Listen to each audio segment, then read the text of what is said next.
Je crois que je vous ai pas parlé ce matin. Là, on est en début d'après-midi parce que ce matin, j'ai passé une partie de ma matinée au téléphone à essayer de prendre des rendez-vous dans tous les sens.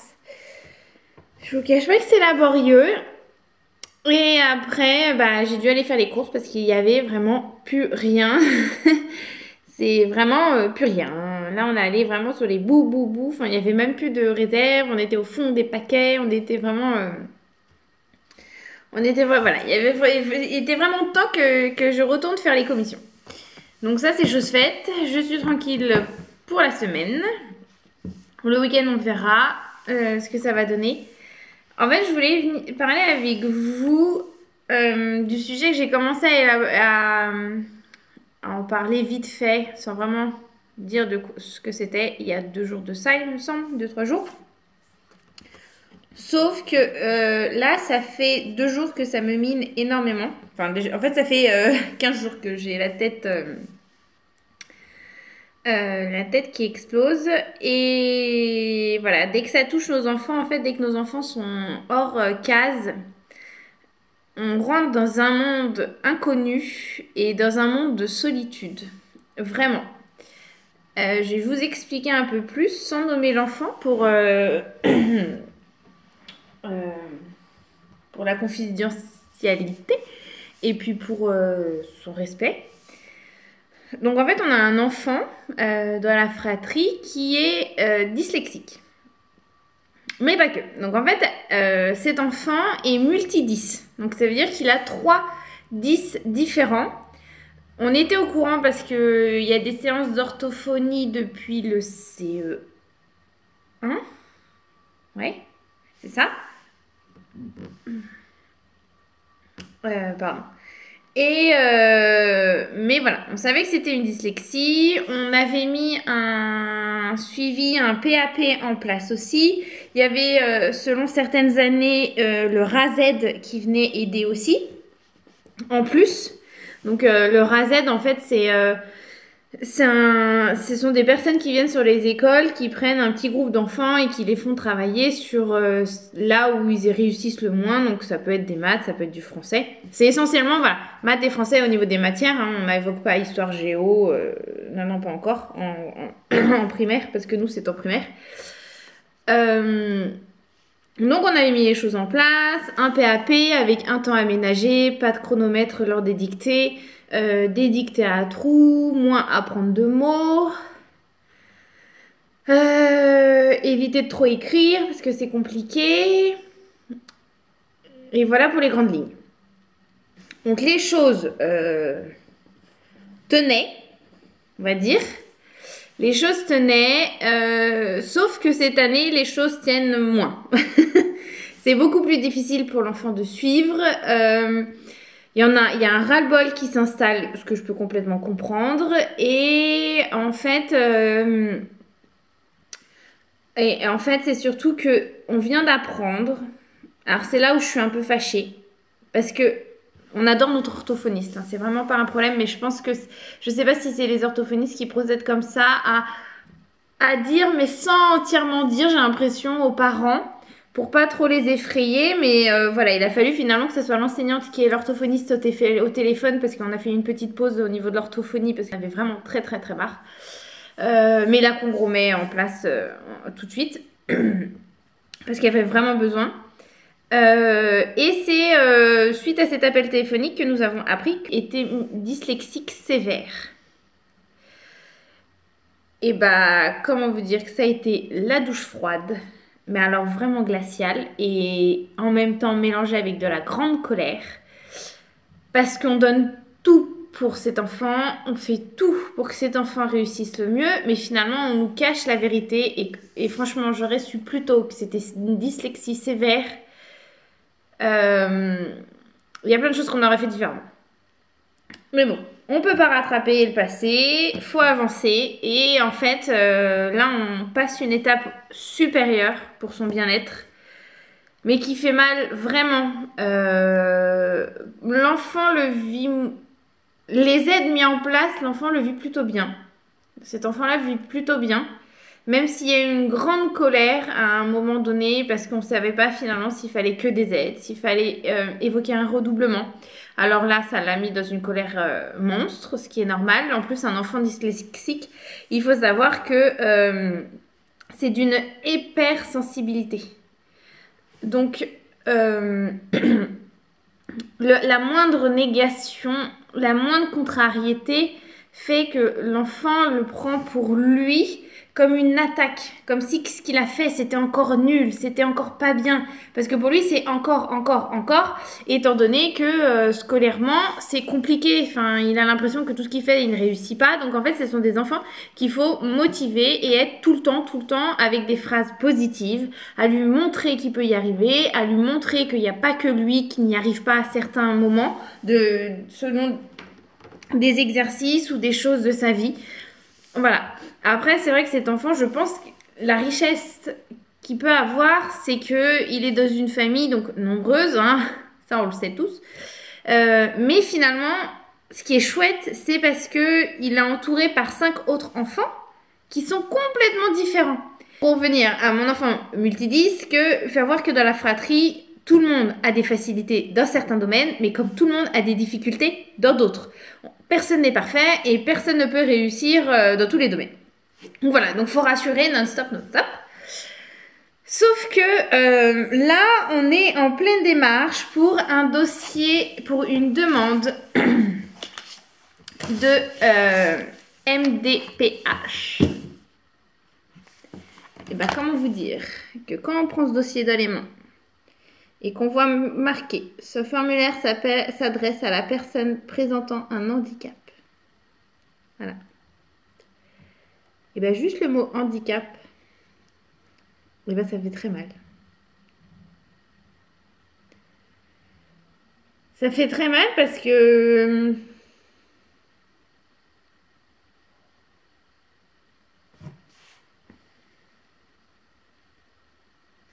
Ça fait très mal parce qu'en fait, ça fait des années qu'on se bat.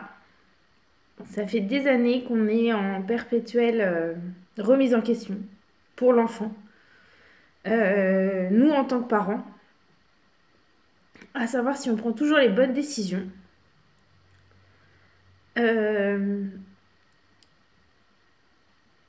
À faire tout au mieux pour cet enfant, pour qu'il soit le plus heureux possible malgré sa dyslexie. Et avoir en fait, faire cette demande, en fait, si on arrive à avoir une réponse positive, ce sera merveilleux et un soulagement énorme pour l'enfant. Et nous, à côté aussi. Et nous aussi, en tant que parents, à côté, parce que finalement, on va demander... Alors, on pense que... Enfin, on va faire 2 demandes. On va faire une demande de AVES, donc une personne présente tout le temps avec elle. Ou alors, selon ce que... Ou alors, ponctuellement, c'est pas en fait. On fait juste... Nous, il y a juste la case pour une demande d'aide d'une personne. Voilà, il n'y a que cette case-là. Hein.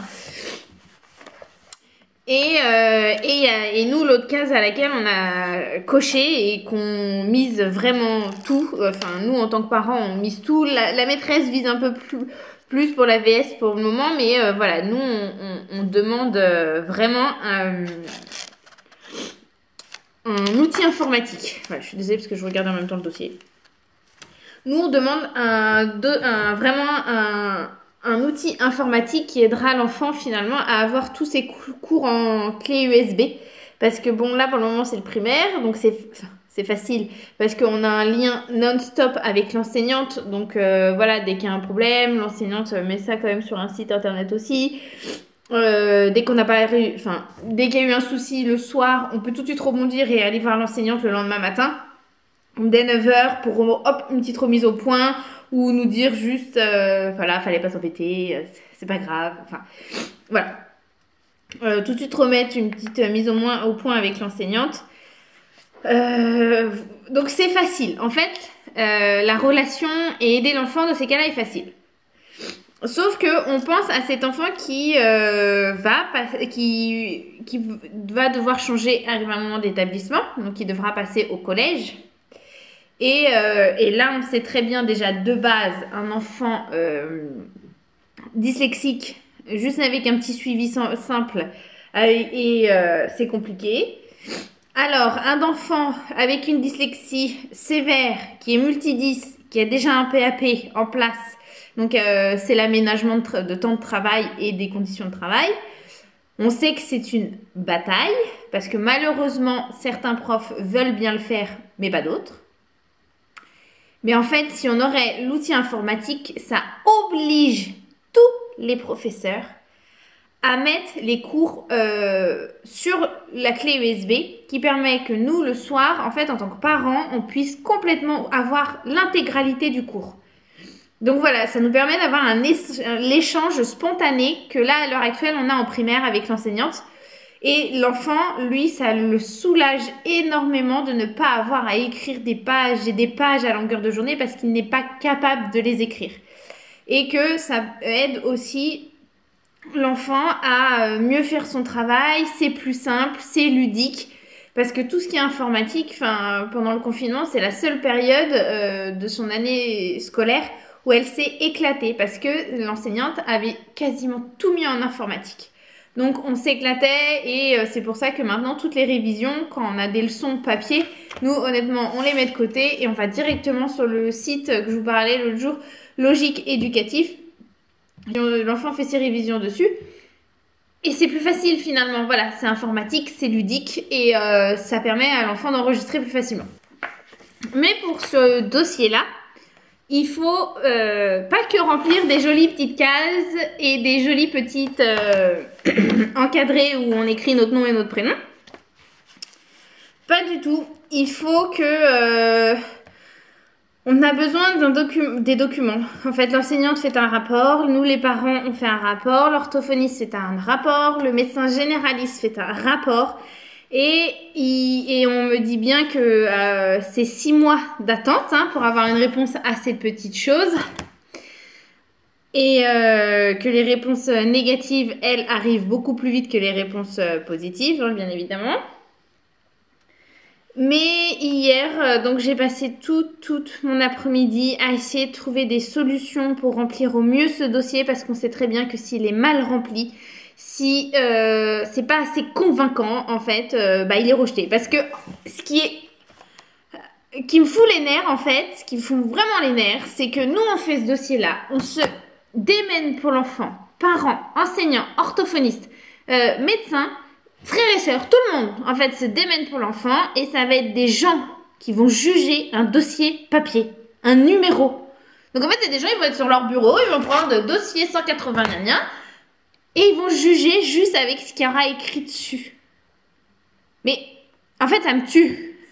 Ça me tue parce qu'en fait c'est des gens qui donnent beaucoup de réponses négatives alors que quand on fait cette demande-là, on en a tous conscience, c'est des professionnels alors c'est les parents qui doivent remplir cette demande, mais accompagnés de rapports de professionnels, on on se dit, enfin voilà, si les professionnels font cette demande aussi, c'est qu'arrive un moment, l'enfant en a vraiment besoin. C'est pas juste pour faire bling bling, hein, c'est pas un jeu. Hein. Quand on voit marqué handicap, moi je vous le dis, c'est pas un jeu.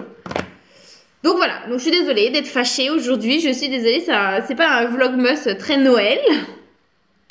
Mais on peut pas dire que notre vlogmas cette année, enfin on peut pas dire que notre période de Noël cette année soit joyeuse par rapport à ça. C'est très minant pour moi en tant que maman. C'est très très minant et en fait, hier j'ai cherché les aides qu'on pouvait avoir de professionnels. Hein. Je parle pas des aides financières, j'en ai rien à faire de l'argent. Je parle vraiment des aides professionnelles. Et je suis tombée sur une association qui aide finalement les parents d'enfants dyslexiques à les guider. Bon, alors j'ai eu une petite dame au téléphone, donc c'était rigolo parce que finalement toutes mes recherches que j'avais fait l'après-midi, elle a répondu juste oui parce que j'avais déjà fait tout le boulot. Mais elle m'a guidée quand même sur un professionnel de santé qu'il faudrait qu'on fasse un bilan. En fait, il faut qu'on fasse un bilan neuro... Attendez, je l'ai noté tellement que j'en peux plus. C'est ça, il faut faire un bilan neuropsychologique en fait en hôpital.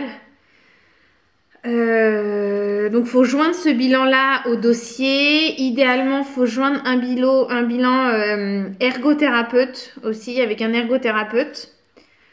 Donc, voilà. Mais sauf que pour avoir juste peut-être un rendez-vous chez le neurologue, il faut qu'on passe par le médecin traitant qui nous reçoit, qui fait un courrier.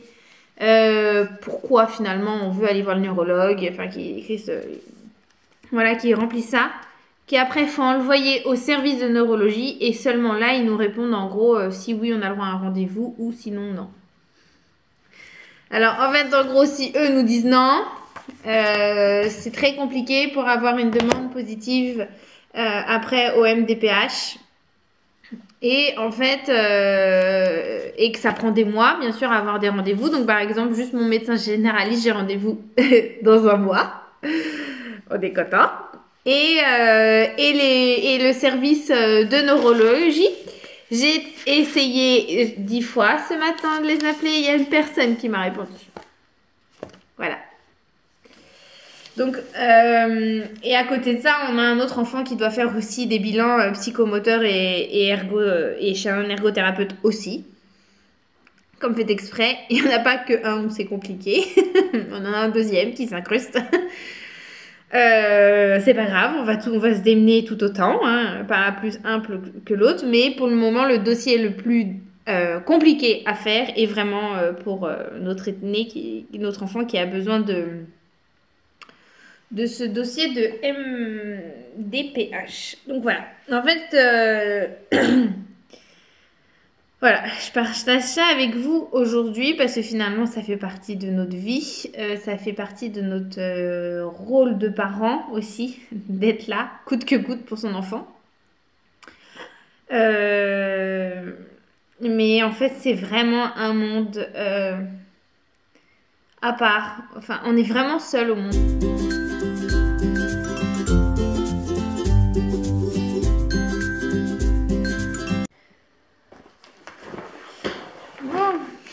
Je suis en train de préparer les affaires à Fanny parce qu'elle a équitation juste après l'école. Sauf l'école, ils sortent dans 1 heure. Mais il faut que j'aille dans un magasin de pièces mécaniques. Attendez, hop, voilà. Mes mouchoirs étaient tombés. Et donc j'étais en train de préparer le sac à goûter. Dans mon joli petit sac. Ça fait quelques années. Oh oui, je crois que c'est quand Timéo il est né. Donc ça va faire déjà 8 ans que je dois l'avoir ce sac là. Ou 7 ans. C'est de la maison Papa Pic et Maman Cou. Dans ce coloris là. Et en fait, je capote énormément sur ce sac là. Parce que ça prend pas l'eau. On se voit plus. Ça prend pas l'eau. C'est hermétique. Il y a de la place. Ça se range partout. Enfin, c'est merveilleux. Et franchement, je viens de retrouver le livre de l'école de Rosie. Ça fait quelques semaines qu'avec la maîtresse, on est en train de se demander où est-ce qu'elle nous l'a collé, ce livre. Ce cahier, je veux dire, impossible de remettre la main dessus. Bah, j'étais pas prête de remettre la main dessus. J'ai retourné toute sa chambre l'autre jour, impossible de retrouver. Bah, il était dans mon sac. Allez savoir pourquoi. Bon. Au moins, c'est une bonne nouvelle. Je vais prendre les affaires d'équitation, le pantalon, les chaussettes et compagnie. Fanny se changera dans la voiture. J'ai encore mon reste de courses à descendre. C'est tout ce qui va dans mon placard à épicerie. Parce que je n'ai pas fini mon garde-manger. D'ici, j'arrive pas à avancer. En fait, j'étais tellement... j'ai eu un temps où j'étais très motivée. Après, j'ai eu une grosse fatigue avec les symptômes style Covid. Et là, j'enchaîne les soucis avec ma Minette, avec son dossier. Là, j'ai encore essayé d'appeler 2 autres professionnels pour essayer de prendre des rendez-vous. Enfin, qu'il y en a au moins un qui me réponde et qui me donne un rendez-vous pour avoir des bilans. Je leur demande pas tout de suite un suivi, je veux au moins des bilans. Et en fait, il n'y a personne. Enfin, il faut laisser des messages sur les messageries. Ils disent qu'ils vont nous rappeler, mais les semaines passent, les jours passent et personne ne rappelait.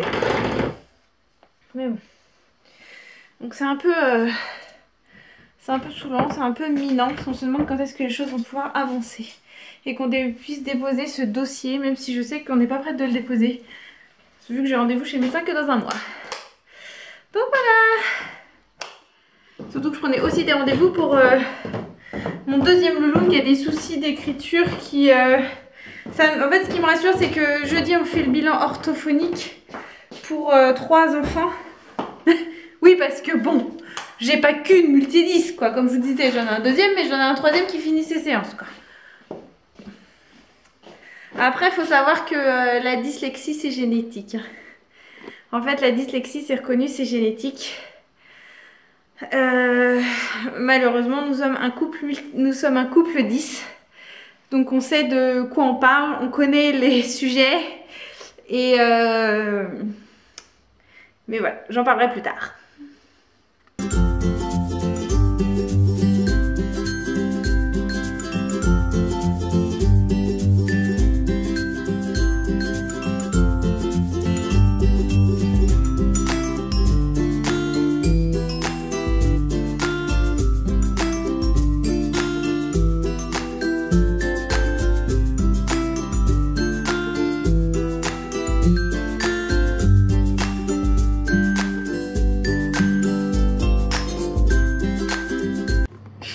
Vas-y Timo. Journée binôme. Jour 15. Quoi? Une journée binôme. Donc en fait vous allez vous mettre par 2 et vous allez vous attacher pour manger. D'accord. Alors vous allez chercher un chèche dans ma chambre et on va poser les chaises et vous allez manger attachés par 2. C'est ça. On prend peut-être un peu plus de... Moi je sais pas, on va faire ça.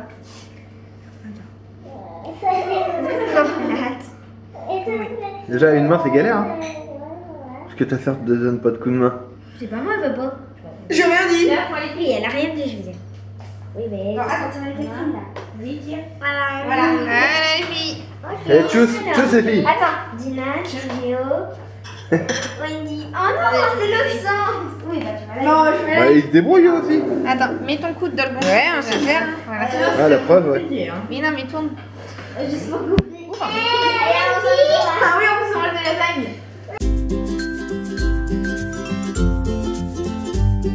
Allez, la mettre dedans. Voilà. Crache pas sur ma main.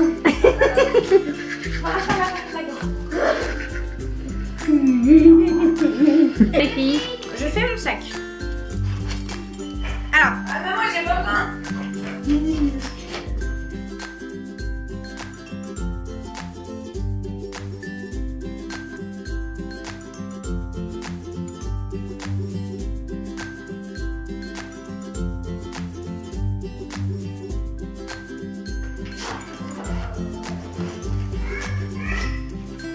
Là ton écharpe.